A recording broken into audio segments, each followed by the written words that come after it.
So how do we actually update our Gamesir G7 SE controller firmware? Well, the first thing we need to do is to connect it to our PC or laptop. So I'm just gonna grab the cable that you should have gotten when you purchased the controller. And one of the USB-C ends here needs to go into the controller here. And the other end, I'm gonna connect it to my PC here, as you can see.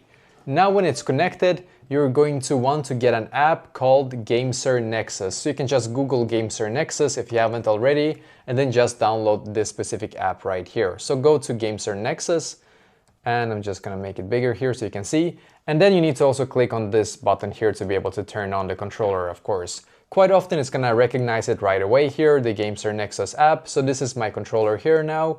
So we need to click on the firmware upgrade here, as you can see.